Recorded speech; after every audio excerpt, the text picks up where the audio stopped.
Thank you, Lord, kay nakamatakog sayo, kay ang uban naghagok pa karon.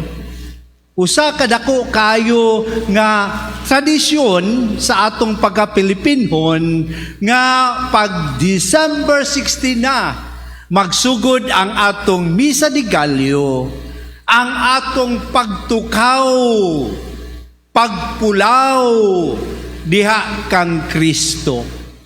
Mao mga kaigsunan nga diha sa maong awhag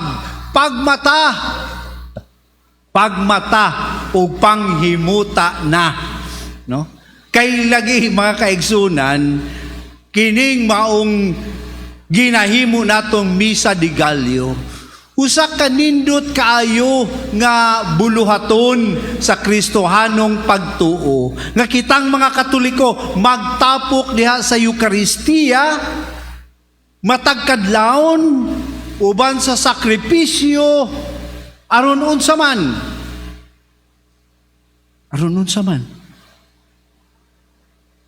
Hinaot unta mga igsoon, daghan ka na itong aron sa pagdaig sa Ginoo, Father. Ang uban nagpahipi og mingon, kay na ako'y pangayuon sa Pasko, Father. Mao mga kaigsunan nga, kung atong lantawon, nindot kining maong kasaulugan nga magsakripisyo matag kadlawon pag matawag sa iyo sa 9 days aron sa pagpadayag sa atong pagtukaw uban ni Kristo. Apan mga kaigsunan, hinumduman nato aron mas mabungahon kining pagtukaw nato uban diha, pagpulaw nato diha kang Kristo. Diha sa atong parokya karon kita gigiyahan sa tema sa kinatibuk-an nato nga mga paghimo nini. Ang tema nato nga painumdom nga ang Pasko kining atong gipangandaman nga moabot sa December 24 nga sa ulugan to sa December 24, usa ka panaw sa pinialan nga nagakat-on sa maalagarong gugma ni Kristo nga nagpakataw. Panaw kini, no? Usa kini ka kitang tanan magpanaw nining atong pagsakripisyo. Mao bitaw usahay mga igsuon, daghang mga sekta nga nagaingon kining mga Katoliko aning-aning ni sila. Ngano? Tanawara godo, mangmata og sayo. Ganiha alas 3 nagsugod na, nang matag alas 2. Unya nanimba, mayo biyag pagsimba og maminaw. Nagduka pagayod ug naglaway ang uban. Bantay, no? Higop-higop pod kung may time, no? Kay tingalig taas na kay ng laway nato diha. Mao ni maka diha sa maong lantaw, may utang ngano man kini? Unsa man kini? No? Ngano maghimo man kita niini? Pwede man nato nihimog alas 6 sa 9 days, alas 6 ko kanunay mo simba. Ngano man yung magpukaw, nganong magpulaw man. Tungod mga igsuon, kay atong gi-intensify ang atong pagpangandam sa Pasko nga makahuluganon kini pinaagi gayud sa atong pagsakripisyo. So sakripisyo ni. So unsay testimonya sa imong sakripisyo nga pag-abot sa 9 days mas dako pa ang imong aybag kaysa imong mata. Ug ayaw ka goal nini. Be proud of that. Why? Because that is the testimony that you indeed sacrifice for the Lord. Kana ang atong kanindot niining atong kasaulugan. Pero kung sakripisyo ni Father, nan murag dili Pasko ang atong gipangandaman kay puno sa sakripisyo. Tinuod sakripisyo kining pagmata og kadlawon, apan sa atong paghimo nini, dili ka na siya totally a sacrifice nga kita magantos og magmugot, kundili kini siya usa ka pagsakripisyo uban sa pagka-excited nga moabot na si Jesus Although na ang pagsakripisyo, pero ang pagbati nga mo patigbabaw sa atong kinabuhi na ang kamaya, the joy. No, ang kamaya diha sa atong pagkahinangop sa iyang pag-abot. Mauna nga kung musimba mo misa de Gallo, unya maguli mo, magmugot, pakyas ang atong testimonya sa pagtuo nga kini di ay akong sakripisyo ngadto sa Ginoo usa ka buhat uban sa kalipay. Mao na ang uban naguna-una ron, apilta kay first day ron. First day apilta. Unya sunod na tong apil sa last day na. At least naka-start o naka-ending.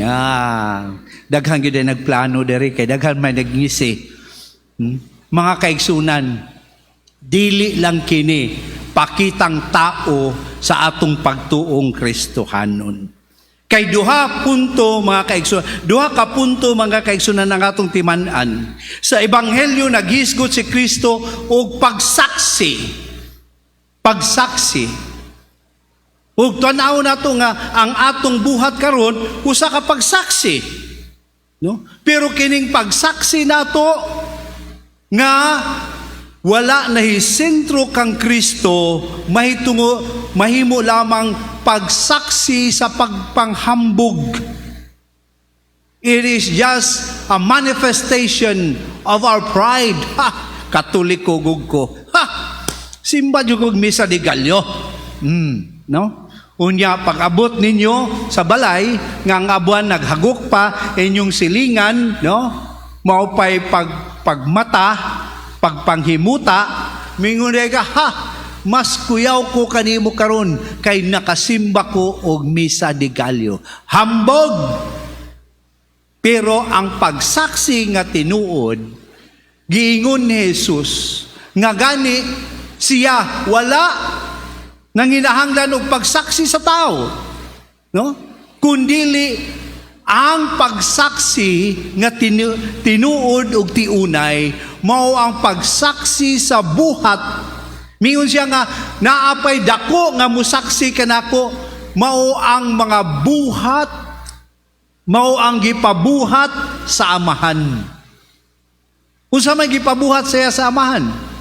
Tinuod, immediately we can recall, si Kristo nag-ayo sa mga sanlahon. Si Kristo nag-restore sa mata sa buta. Si Kristo nagpalakaw sa bakol. Si Kristo nagpakaon sa gigutom. Si Kristo nagbanhaw sa minatay. Si Kristo misangyaw sa maayong balita ngadto sa mga kabos.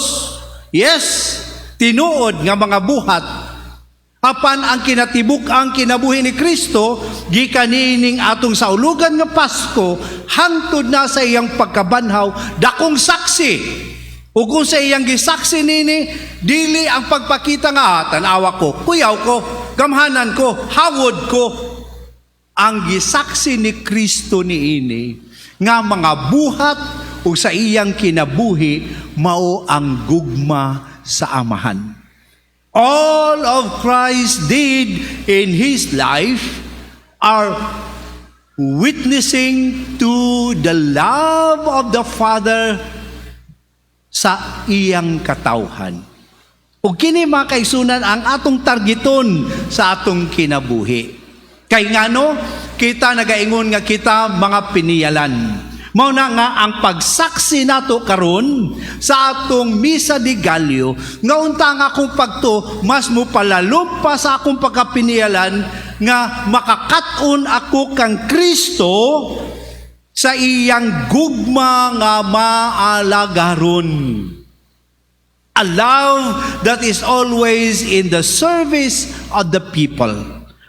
Dili tong love of oneself nga ako pagsaksi nga tanan mutan-aw sa ako nga hawod, mutan-aw sa ako nga maayo, mupalakpak tungod kanako kay ako kuyaw. No, that is not the point of Christ's witnessing.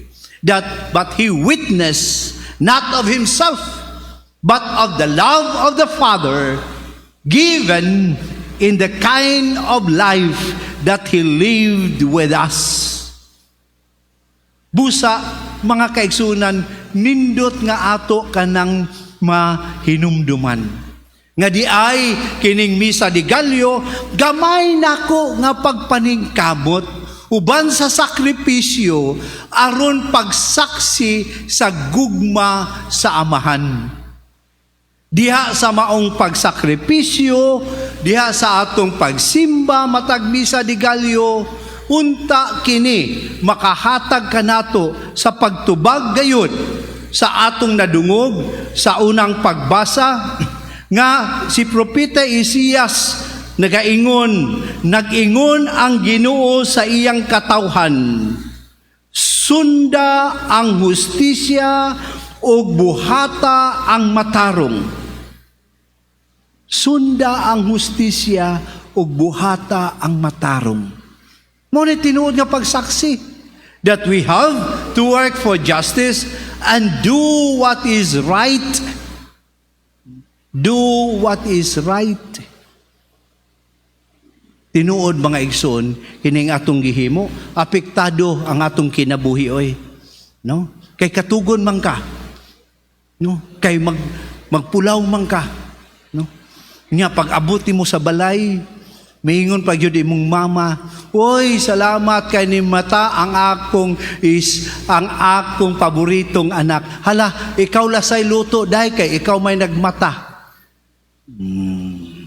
Onya, mosurok ang imong dugo og maingon, ako na'y ampo, ako pag yo'y luto, ako na lang yun, ako na. No?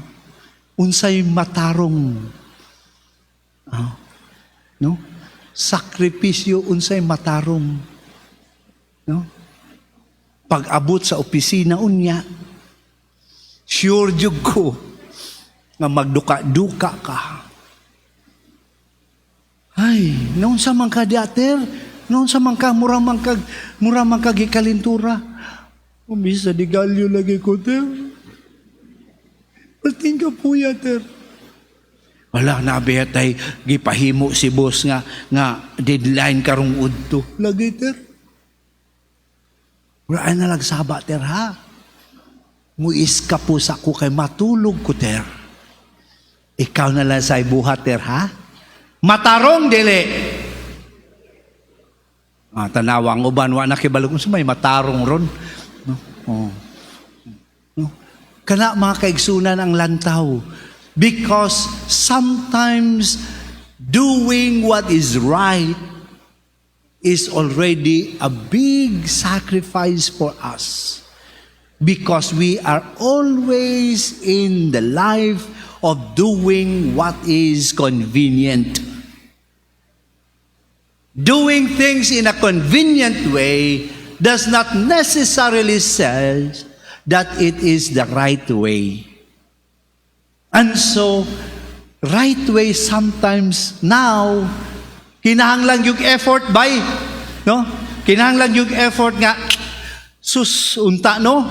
Tinuod, no? Nga gikapoy ko, tinuod, nga katugon ko, unya na ay deadline karong udto. Lord, nisimba ko, tabangi ko, Lord. I will try to do this rightly para mabungahon ang atong paghimo sa misa di Galyo. Mga kaigsunan nga mahimo kang saksi. Makaingon jud ang imong boss, sus, kinigyud ang akong empleyado nga paborito kaayo. Kay ngano, grabe mo sakripisyo uban diha sa Ginoo. Unya di naman ta gusto nga mahimong paborito ni boss, no?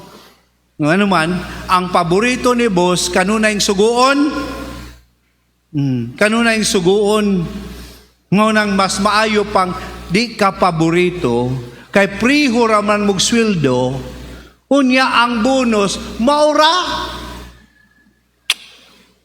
Siya naglinigoy, ako nagdiniyos. Priho ramig sweldo, why ayo? Mauna nga ang atong pamaagi, basta lang, o wa na nato hinumdumi, nga ang tawag di ay o pahinumdum sa Ginoo, pagbuhat kanunay ug maayo. Busa mga kaigsunan, kini mao ang ato nga lantawon ug paningkamutan. Nga di ay dili lang ang pagsimba nato karon sa misa de Gallo, kini mao ay sinugdanan aron kita makahimo pagsaksi diha sa buhat nga maayo para sa Ginoo.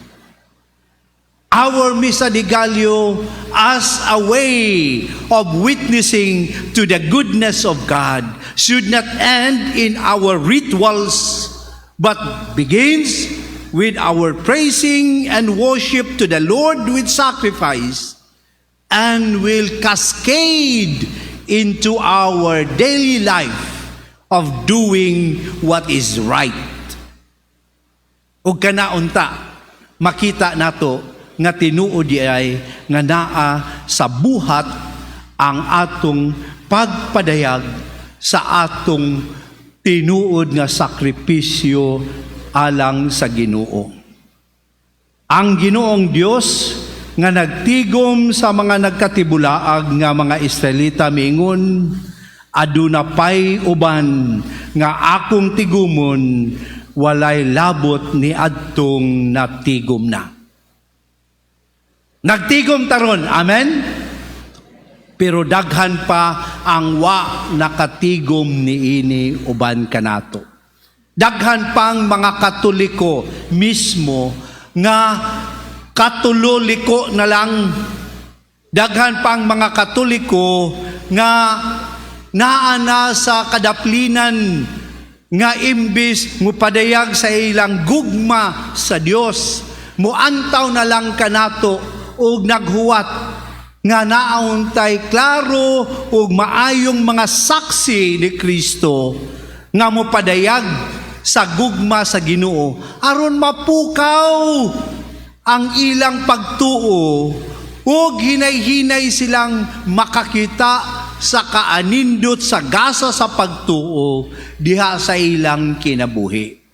Dili kini halayo diha kanimo igsuon. Siguro imo ning mga ginikanan, siguro imo ning mga anak, siguro imo ning mga igsuon ug mga kaparintihan nga diha karon sa ilang kinabuhi wala na nagpakabana sa pagtuo tungod sa ilang kasinatian nga daw patay ang Ginoo alang kanila. Ikaw karon nga nagasimba, nagasugod sa Misa de Gallo, mahimo untang saksi alang kanila, dili sa pulong, kundili sa atong buhat, nga makapadayag, aduna kitay buhi, mahigugmaon, maluluyon nga Dios. Tana, siya karon ang nagpakatao, karong Pasko. Kung saan man nato paingog tana, dali na. Pinaagi lamang sa Misa de Gallo. Mingon sila, istoryahe ko. Pinaagi sa atong mga buhat, mga igsoon. Mao bitaw nga atong Misa de Gallo, dakong sakripisyo, labi na diri sa maong parokya, no? Nga naman, kay gi-encourage ta nga di lang ta mo simba, no? Unya human muratag mga zombie, mulingkod, matulog, mukalawat, nya muuli. Karon diha sa atong Misa de Gallo, atong buhion ang pagsaksi diha kang Kristo nga sa matag anhin nato, no? Naatay gihuna-huna usab nga pagsugod sa pag-alagad, pinagi sa pagdala sa 9 days gift of Jesus for this Christmas. Unya, naman mo ron dere, namoy da, alang kang Jesus. Tanaw ko sa box kaniha, no? Why you saw it? Nga naman, ay Father, ija ning kinabuhi, oy. Ija tag kaluwasan. Mga kaigsunan, kining atong gihimong sakripisyo, aron nun ta mahimong pakahuluganon ang atong misa de Gallo. Nga wa lang kita mo anhi, alang sa atong kaugalingon, nag-anhi ta bit-bit, siguro ang gamayng asukal, nga 1/2 kilo lang, o 1/4 kilo lang, para sa akong mga kaigsunan nga nanginahanglan. Kay karong December 28, we have 1,017 identified indigents. Nga ang bunga sa atong mga sakripisyo sa Misa de Gallo, atong puston, aron unta mapadangat ngadto kanila ang kaayo sa Ginoo. Dili ang kaayo nimo, dili ang kaayo ni Father Bong, ang kaayo sa Ginoo kay bunga ni sa among pagsakripisyo. Manghinaot kita mga kaigsunan nga diri pa lamang sugdan na nato ang aksyon, no? Ang aksyon diha kang Kristo nga kinialang sa pagpadayag sa gugma sa Ginoo. Mao na nga ako lang hangyo mayo kay ako ang first nga naghimo sa Misa de Gallo dinhi sa atong parokya. Kay ugma, no? Adto na po ko sa laing areas. Pero ang ako lang hangyo, no? Labi na sa mga batanon, hinumduman nga dinhi magsugod ang atong pagsaksi sa kaayo o gugma ni Kristo ngadto sa uban. Pinaagi sa atong pagsimba. So worship God in a good way. Unsay pasabot ni mo ni Father? Nganong batanon man imo gilantaw. Kay last year mga igsuon, nay dakong issue. Dili kay siguro pero naka-viral pud to. Ngano? Naay batanon nga nagsimba grupo. No? Pero wa kagwanta in town bisan ang mga barangay volunteers nato nga nagbantay sa gate. Mingon sila, "Day, manimba mo?" Siya, "O kuya, simba me." Nisiga ang mata. Ngano? No? Nisimba. Ang suot, shorty shorts. Kita ang pusod. O bakles sa atubangan. Balo mo bakles sa atubangan, no? Mao ba na ay mong pagsimba sa Ginoo? Kinahanglan, Father, pakita na kung unsa ang kaayo sa Ginoo, that God has given me a sexy body. God knows it. You don't need to show it. Because when we worship God, we worship with full of respect. Muna nga, bahala og daan imong sinina. Basta maayo ang imong pamiste, pamarog, diha sa imong pagsimba, diha ka magsugod sa paghatag og maayong pagsaksi sa Ginoo. Ang nagulaan sa guard o nagulaan sa volunteer gikan sa barangay, kung Brad, nganong imo manggibadlong, naluoy ko Father, tugnaw good. Nya kita iyang pusod, iyang tiyan, tingalig panuhoton. Pero nasuko ang batanon kay gibadlong siya. Wala ba day ko'y freedom to do what I want? Yes, you have a freedom. Because God gave you that freedom.